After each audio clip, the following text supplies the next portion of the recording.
साथियों नमस्कार। बहुत स्वागत है हमारे इस चैनल में। दोस्तों इस वीडियो के अंदर अभी हम लोगों के जनरल नॉलेज यानी सामान्य ज्ञान के टॉप 40 क्वेश्चन देखने वाले हैं, जो कि आपके एग्जाम में पूछे जाने की संभावना सबसे अधिक है। तो आप इस वीडियो को बहुत ध्यान से लास्ट तक देखिए। चैनल पर नया है तो चैनल को सब्सक्राइब करें, जो पास वाले घंटे का निशान है उसे भी ऑन कर दें, ठीक है। तो चलिए शुरू करते हैं। देखिए यहाँ पर हमारा पहला क्वेश्चन है, ओला ने अपने ग्राहकों को डिजिटल पेमेंट विकल्प देने के लिए निम्नलिखित में से किसके साथ समझौता किया है। तो देखिए अगर आपको इनमें से किसी क्वेश्चन का आंसर पता है तो आप अपना आंसर कमेंट बॉक्स में लगा सकते हैं। तो देखिए ओला ने अपने ग्राहकों को डिजिटल पेमेंट विकल्प देने के लिए ये फ़ोनपे के साथ जो है समझौता किया है, ठीक है। फ़ोनपे के सीईओ कौन है? तो देखिए फ़ोनपे के जो सीईओ हैं वो है समीर निगम, ठीक है। और इसका मुख्यालय कहाँ पर स्थित है? तो देखिए इसका मुख्यालय बेंगलुरु कर्नाटक में स्थित है, ठीक है। ओला के सीईओ कौन है? तो देखिए ओला के जो सीईओ हैं वो हैं भावेश अग्रवाल, ठीक है। और इसका भी मुख्यालय जो है ये बेंगलुरु कर्नाटक में है, ठीक है। अगला क्वेश्चन देखिए, क्वेश्चन नंबर 2 है, निम्नलिखित में से किस देश की क्रिकेट टीम ने फरवरी 2020 में पहली बार अंडर 19 विश्व कप जीता है? तो देखिए इसका करेक्ट आंसर ऑप्शन ए हो जाएगा। बांग्लादेश की क्रिकेट टीम ने फरवरी 2020 में पहली बार अंडर 19 विश्व कप जीता है, ठीक है। अगला क्वेश्चन देखिए, क्वेश्चन नंबर 3 है, कोयले खानों में प्रायः विस्फोट करने वाली गैस निम्नलिखित में से कौन सी होती है? तो देखिए कोयले खानों में प्रायः विस्फोट करने वाली जो गैस होती है तो ये होती है मीथेन गैस, जिसे CH4 इसके अलावा मार्स गैस के नाम से भी जाना जाता है, ठीक है। अगला क्वेश्चन देखिए, क्वेश्चन नंबर 4 है, निम्नलिखित में से कौन सा रोग नाइट्रेट दूषित भोजन तथा जल के उपयोग द्वारा होता है? तो देखिए इसका करेक्ट आंसर ऑप्शन सी हो जाएगा। ब्लू बेबी सिंड्रोम नामक रोग जो है ये दूषित भोजन तथा जल के सेवन से होता है, ठीक है। अगला क्वेश्चन देखिए, क्वेश्चन नंबर 5 है, गंगा को स्वच्छ और निर्मल बनाने के लिए किस बैंक ने भारत सरकार के साथ $400 मिलियन के ऋण समझौते पर हस्ताक्षर किए हैं? तो देखिए इसका करेक्ट आंसर ऑप्शन ए हो जाएगा। ये विश्व बैंक ने गंगा को स्वच्छ और निर्मल बनाने के लिए ये भारत सरकार के साथ $400 मिलियन के ऋण समझौते पर हस्ताक्षर किए हैं, ठीक है।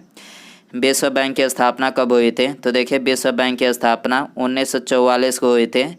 इसका मुख्यालय वाशिंगटन DC में स्थित है और विश्व बैंक के जो वर्तमान अध्यक्ष हैं वो है डेविड मलपास, ठीक है। अगला क्वेश्चन देखिए, क्वेश्चन नंबर 6 है, भारत में मतदान करने तथा चुने जाने का अधिकार निम्नलिखित में से कौन सा अधिकार है?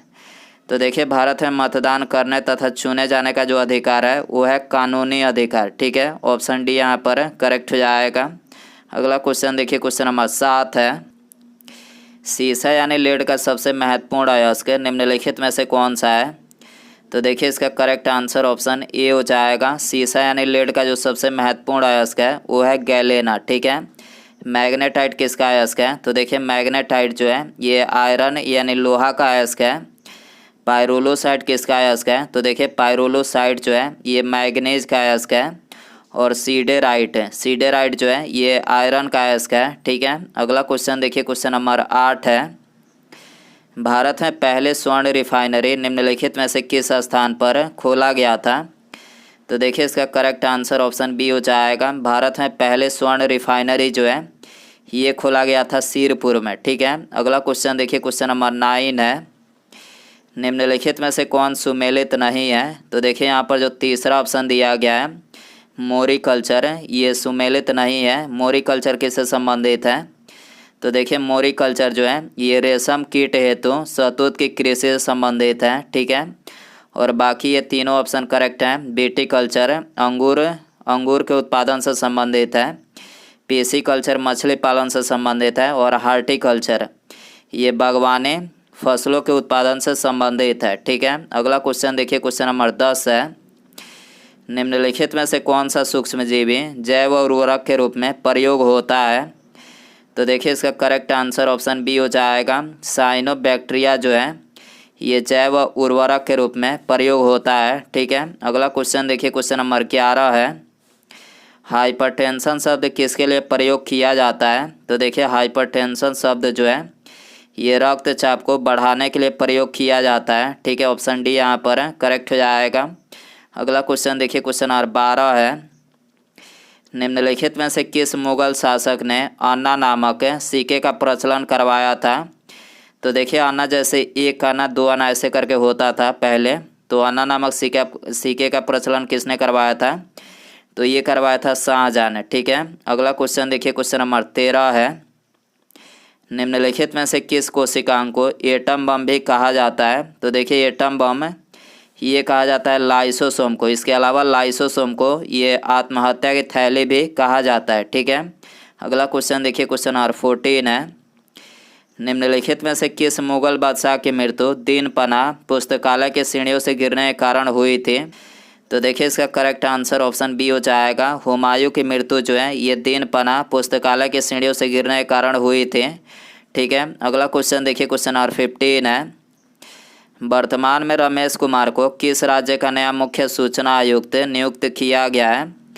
तो देखिए इसका करेक्ट आंसर ऑप्शन ए हो जाएगा। अभी वर्तमान में रमेश कुमार को ये आंध्र प्रदेश राज्य का नया मुख्य सूचना आयुक्त जो है नियुक्त किया गया है। ठीक है, आंध्र प्रदेश राज्य की स्थापना कब हुई थी? तो देखिए आंध्र प्रदेश राज्य की स्थापना 1 नवंबर 1956 को हुई थी। मुख्यमंत्री वाईएस जगन मोहन रेड्डी हैं और यहाँ के जो राज्यपाल हैं वो है विश्वभूषण हरिचंदन। ठीक है, और आंध्र प्रदेश उच्च न्यायालय के मुख्य न्यायाधीश कौन है?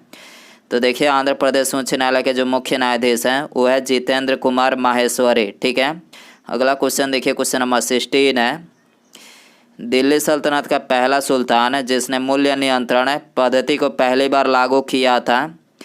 तो देखिए इसका करेक्ट आंसर ऑप्शन बी हो जाएगा। अलाउद्दीन खिलजी ने ये मूल्य नियंत्रण पद्धति को पहली बार लागू किया था। ठीक है, अगला क्वेश्चन देखिए, क्वेश्चन नंबर 17 है, 1946 ईस्वी में उद्देश्यों संबंधित प्रस्ताव की रचना निम्नलिखित में से किसने की थी? तो देखिए 1946 ईस्वी में उद्देश्यों संबंधित प्रस्ताव की रचना जो है ये की थी पंडित जवाहरलाल नेहरू ने। ठीक है, ऑप्शन डी यहाँ पर करेक्ट हो जाएगा। अगला क्वेश्चन देखिए, क्वेश्चन नंबर 18 है, थियोसॉफिकल सोसाइटी की स्थापना निम्नलिखित में से किसके द्वारा की गई थी? तो देखिए थियोसॉफिकल सोसाइटी की जो स्थापना की गई थी तो ये की गई थी मैडम ब्लावत्स्की के द्वारा। ठीक है, ऑप्शन ए यहाँ पर करेक्ट हो जाएगा। अगला क्वेश्चन देखिए, क्वेश्चन नंबर 19 है, वर्तमान में overdraft saving the Indian saver पुस्तक किसने लिखी है? तो देखिए इसका करेक्ट आंसर ऑप्शन बी हो जाएगा। अभी हाल ही में overdraft saving the Indian saver पुस्तक जो है ये उर्जित पटेल के द्वारा लिखा गया है। इसके अलावा उर्जित पटेल ये आरबीआई के गवर्नर भी रह चुके हैं। ठीक है, अगला क्वेश्चन देखिए, क्वेश्चन नंबर 20 है, हॉकी के शीतकालीन खेल आइस हॉकी में प्रत्येक टीम में कितने खिलाड़ी होते हैं? तो देखिए आइस हॉकी के प्रत्येक टीम में ये 6 खिलाड़ी होते हैं। ठीक है, ऑप्शन बी यहाँ पर करेक्ट हो जाएगा। हॉकी किस देश का राष्ट्रीय खेल है? तो देखिए हॉकी जो है ये भारत का राष्ट्रीय खेल है। ठीक है, अगला क्वेश्चन देखिए, क्वेश्चन नंबर 21 है, इंस्टाग्राम पर सबसे ज़्यादा कमाई करने वाले सेलिब्रिटी कौन बने हैं? तो देखिए इसका करेक्ट आंसर ऑप्शन ए हो जाएगा। ड्वेन द रॉक जॉनसन जो है ये इंस्टाग्राम पर सबसे ज़्यादा कमाई करने वाले सेलिब्रिटी बने हैं। ठीक है, आप ये फ़ोटो में देख सकते हैं, यही है ड्वेन द रॉक जॉनसन। ठीक है, और ये इंस्टाग्राम पर सबसे ज़्यादा कमाई करने वाले सेलिब्रिटी बने हैं। ठीक है, अगला क्वेश्चन देखिए, क्वेश्चन नंबर 22 है, निम्नलिखित में से कौन सी चोटी भारत में स्थित नहीं है? तो देखिए इसका करेक्ट आंसर ऑप्शन डी हो जाएगा। माउंट एवरेस्ट जो है ये भारत में स्थित नहीं है, माउंट एवरेस्ट ये नेपाल में स्थित है। ठीक है, माउंट एवरेस्ट की ऊंचाई कितनी है? तो देखिए माउंट एवरेस्ट की जो ऊंचाई है वो है 8848 मीटर। ठीक है, अगला क्वेश्चन देखिए, क्वेश्चन नंबर 23 है, इक्वाडोर का चिम्बोरेजी ज्वालामुखी निम्नलिखित में से किस श्रेणी में आता है? तो देखिए इक्वाडोर का चिम्बोरेजी ज्वालामुखी जो है ये आता है शांत श्रेणी में। ठीक है, ऑप्शन ए यहाँ पर करेक्ट हो जाएगा। अगला क्वेश्चन देखिए, क्वेश्चन नंबर 24 है, विषुवत रेखा के समीप तापमान सबसे अधिक होता है, इसका क्या कारण है? तो देखिए इसका जो कारण है वो है ताप छोटे क्षेत्र में केंद्रित होता है और इसी के कारण से विषुवत रेखा के समीप तापमान जो है सबसे अधिक होता है। ठीक है, अगला क्वेश्चन देखिए, क्वेश्चन नंबर 25 है, निम्नलिखित में से कौन सा खाद्य फसल नहीं है? तो देखिए यहाँ पर चाय जो दिया गया है ये खाद्य फसल नहीं है, और बाकी ये चावल, गेहूँ और मकई यानी ये तीनों जो है ये खाद्य फसल है। ठीक है, अगला क्वेश्चन देखिए, क्वेश्चन नंबर 26 है। निम्नलिखित में से किसे भारत का 47वां मुख्य न्यायाधीश नियुक्त किया गया है? तो देखिए इसका करेक्ट आंसर ऑप्शन बी हो जाएगा, जस्टिस एस.ए. बोबड़े यानी शरद अरविंद बोबड़े को जो है ये भारत का 47वां मुख्य न्यायाधीश नियुक्त किया गया है। ठीक है, अगला क्वेश्चन देखिए, क्वेश्चन नंबर 27 है। लिग्नाइट निम्नलिखित में से किस प्रकार का कोयला है? तो देखिए लिग्नाइट जो है ये निम्न प्रकार का कोयला है। ठीक है, उच्चतम कोटि का कोयला कौन सा है? तो देखिए उच्चतम कोटि का जो कोयला है वो है एंथ्रासाइट। ठीक है, एंथ्रासाइट में कार्बन की प्रतिशत मात्रा कितनी होती है? तो देखिए एंथ्रासाइट में कार्बन की प्रतिशत मात्रा ये 85% से भी अधिक होती है। ठीक है, अगला क्वेश्चन देखिए, क्वेश्चन नंबर 28 है। निम्नलिखित में से किस अनुच्छेद के द्वारा राष्ट्रपति को यह शक्ति दी गई है कि वह अपराध सिद्ध व्यक्ति को क्षमा कर सके? तो देखिए इसका प्रावधान जो है ये भारतीय संविधान के अनुच्छेद 72 में दिया गया है कि अपराध सिद्ध व्यक्ति को राष्ट्रपति जो है क्षमा कर सके। ठीक है, अगला क्वेश्चन देखिए, क्वेश्चन नंबर 29 है। गेहूँ निम्नलिखित में से किस जलवायु की फसल है? तो देखिए गेहूँ जो है ये शीतोष्ण जलवायु की फसल है। ठीक है, ऑप्शन डी यहाँ पर करेक्ट हो जाएगा। अगला क्वेश्चन देखिए, क्वेश्चन नंबर 30 है।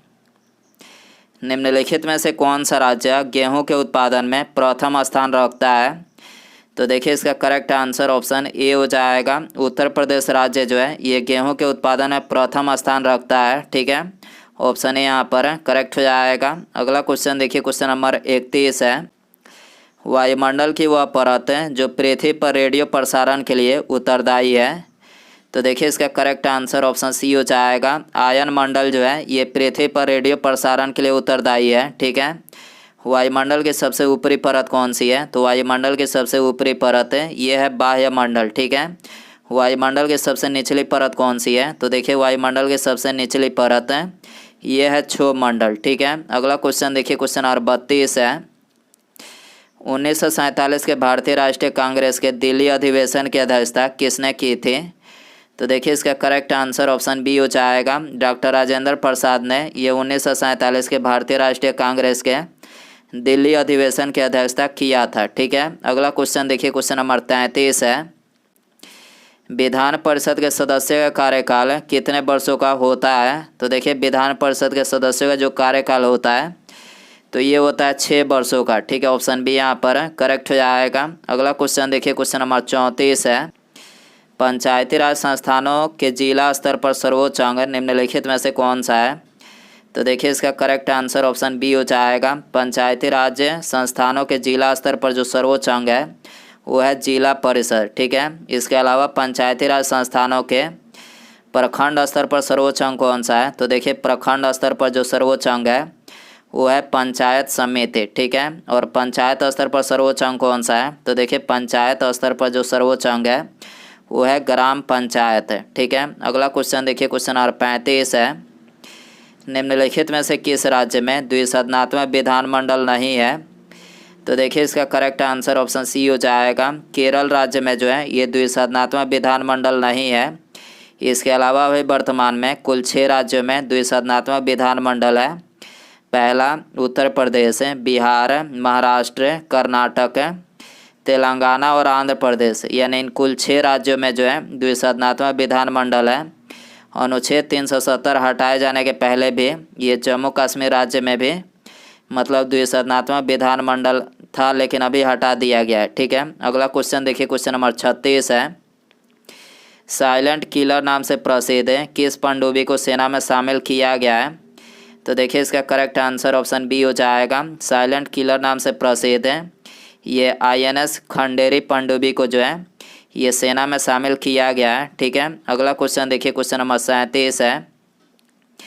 निम्नलिखित में से किस ग्रह को बौना ग्रह के नाम से भी जाना जाता है? तो देखिए बौना ग्रह के नाम से ये जाना जाता है प्लूटो को। ठीक है, ऑप्शन ए यहाँ पर करेक्ट हो जाएगा। अगला क्वेश्चन देखिए, क्वेश्चन नंबर 38 है।